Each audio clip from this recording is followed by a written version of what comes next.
26 కాంగ్రెస్ నుంచి నామినేషన్ వేయడం జరిగింది. అంటే యావరేజ్గా ఒక్కొక్క దానికి 3-4 నామినేషన్లు వేసినట్టుగా మరి ఇక్కడ తెలుస్తుంది. నాకు తెలిసి ఇప్పటికే మరి బట్టి విక్రమార్కన్న క్యాండిడేట్లకు సూచాయిగా చెప్పే ఉంటారు. వాళ్ళు ప్రచారంలో కూడా ముందుకు వెళ్తూ ఉండుంటారు. మరి వారు ఏదైతే 5 వార్డులకు ఒక ఇన్ఛార్జీలు పెడుతూ వాళ్ళు ఒక్కొక్క 84 ఓట్లకు మళ్ళీ ఇన్ఛార్జీలను పెడుతూ అంటే మొత్తంగా డిబేట్ చేసి అంటే రెస్పాన్సిబిలిటీ తక్కువ ఉండే విధంగా మరి ఎక్కువ మందిని పెట్టి ఈరోజు ప్రచారం చేసి ఎట్టి పరిస్థితుల్లో మరి ఇప్పుడే చెప్పారు పెద్దలు 4వసారి తన ఎమ్మెల్యే అయిన 3 సార్లు కూడా ఈ మున్సిపాలిటీని సాధించుకోలేకపోయారు. కనీసం ఈసారైనా కూడా దక్కించుకోవాలి అని ఆయన తాపత్రయాన్ని మీరు అర్థం చేసుకొని తప్పనిసరిగా ఈసారి మున్సిపాలిటీని గెలిపించి ఆయనకి బహుమతిగా ఇస్తారని చెప్పి నేను ఆశిస్తూ ఉన్నాను. అందుకు అహర్నిశలు ఈ 10 రోజులు కూడా కొంచెం నిద్రపోకుండా మీరందరూ కూడా పట్టుదలతోటి మరి కృషితోటి మరి రాత్రి పగలు అనకుండా పని చేస్తే 100% కూడా మీరు అనుకున్నది సాధిస్తారని చెప్పి నేను చెప్తున్నాను. ముఖ్యంగా బీఫామ్స్ ఇచ్చిన తర్వాత బీఫామ్స్ సబ్మిట్ చేసిన తర్వాత మిగతా వాళ్ళు విత్డ్రా చేసుకున్నప్పుడు నేను ఒకటే వాళ్ళకి విజ్ఞప్తి చేస్తున్నా, విత్డ్రా చేసుకున్న వాళ్ళు దయచేసి నిరుత్సాహపడి ఇళ్లలో కూర్చోవడము, కనబడకుండా వేరే ఊరికి వెళ్ళిపోవడము ఇటువంటివి చేయడం వల్ల కూడా ప్రజల్లో కొంత తప్పుడు సంకేతం వెళ్తుంది. కాబట్టి విత్డ్రా చేసుకున్న క్యాండిడేట్స్ ఏ వార్డుకు సంబంధించిన వాళ్ళు ఆ వార్డు ఎవరైతే బీఫామ్ తీసుకొని పోటీలో ఉన్నారో వాళ్ళ వెంట మీరు ప్రచారంలో తిరిగినప్పుడు ఆ ప్రభావం తప్పకుండా ఆ గెలుపు మీద ఉంటుంది అనే విషయాన్ని మీరు దయచేసి గుర్తుంచుకోవాలని చెప్పి ఈ సందర్భంగా నేను గుర్తు చేస్తూ ఉన్నాను. కాబట్టి నేనే మీకు ఎక్కువ చెప్పాల్సిన అవసరం లేదు. మీరందరూ కూడా సీనియర్ నాయకులే ఎన్నో ఎలక్షన్లను చూసుంటారు. మరి అందులో ఇది ఒక ఎలక్షన్. మరి ముఖ్యంగా డిప్యూటీ సీఎం గారి మనస్తత్వం నేను చెప్పాల్సిన అవసరం లేదు. ఆయన చాలా మంచి మనస్సు ఉన్నటువంటి వ్యక్తి. నిదానం మరి అన్నీ కూడా చాలా ప్రశాంతంగా ఆలోచించి నిర్ణయాలు తీసుకుంటారు, తొందరపడరు. వాళ్ళదొక ఉమ్మడి కుటుంబం, చాలా పెద్ద కుటుంబం. అంత పెద్ద కుటుంబంలో ఉన్న వాళ్ళకి బాధ్యతలు అంటే ఏంటో, బరువు అంటే ఏంటో, అన్నీ కూడా విలువలు అంటే ఏంటో తెలిసి ఉంటాయి. కాబట్టి అటువంటి వ్యక్తి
వచ్చింది.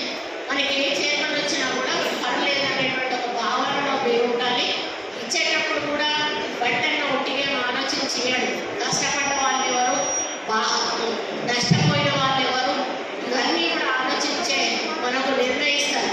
కాబట్టి వారి ఆలోచన మేరకు మీరందరూ కూడా నడుచుకుంటారని, వారి ఆదేశాల మేరకు మీరందరూ కూడా ముందుకెళ్తారని, మరి మన ముఖ్యమంత్రి గారు ఎంత కష్టపడతా ఉన్నారో మనందరికీ కూడా తెలుసు. మరి మళ్ళీ నెక్స్ట్ టైం మన ఎన్నికల్లో మళ్ళీ మనం అధికారంలోకి రావాలంటే మీ యొక్క పనితనం కూడా దాంట్లో ఒక భాగం అవుతుంది. మున్సిపాలిటీలలో మీరు బాగా పనిచేస్తే ఆ ప్రభావం కూడా మా ఎన్నికల్లో పడేటువంటి అవకాశం ఉంటుంది. కాబట్టి ఇవన్నిటిని కూడా దృష్టిలో పెట్టుకొని ఏదో ఆశామాషిగా నేను ఒక వార్డు మెంబర్గా నిలబడతాను, నేను ఒక చైర్మన్ పదవి వస్తే చాలు అనేటువంటి ఆలోచన లేకుండా ఇది ఒక బాధ్యతాయుతమైనటువంటి ఎన్నిక, ఒక బాధ్యతాయుతమైనటువంటి పదవి. ఈ పదవి వచ్చినప్పుడు మనం ఏంటంటే పదవికి మనం వన్నె తేవాలి, మన వల్ల పదవికి వన్నె రావాలి. మామూలుగా కొండా సురేఖ అంటే ఒక ఎంపీగా ఉండేదాన్ని. అప్పుడు ఎంపీపీ అంటే కొండా సురేఖ అనేటువంటి పేరు నేను తెచ్చుకున్నాను. ఫస్ట్ 95లో నేను ఎంపీపీ అయ్యాను. అంటే అప్పుడే నేను ప్రతి ఊరు, ప్రతి స్కూల్కి, ప్రతి అంగన్వాడీ సెంటర్ పేరంటే బలానా వార్డు మెంబర్ అనేది ఆ పేరుకు మీరు వన్నె తేవాలని. అదేవిధంగా మీరు ఒకవేళ చైర్మన్ అయితే ఆ చైర్మన్ ఇచ్చేకి వన్నె తేవాలని, ఇక్కడ అభివృద్ధిలో భాగస్వాములు కావాలని. ఎందుకంటే రాజకీయం అనేది అందరికీ రాదు. గ్రామంలో ఒక 3-4 వేల మంది ఉంటే ఒక్కరు సర్పంచ్ అవుతారు, ఒక 200-300 మంది ఉంటే ఒక్కరు వార్డు మెంబర్ అవుతారు. ఈరోజు లక్షల మంది ఉంటే ఒక ఎమ్మెల్యే అవుతారు, కోట్ల మంది ఉంటే ఒక ముఖ్యమంత్రి అవుతారు. అదేంటి అంటే అది అవకాశం అనేది అందరికీ రాదు. వచ్చినప్పుడు సర్వీస్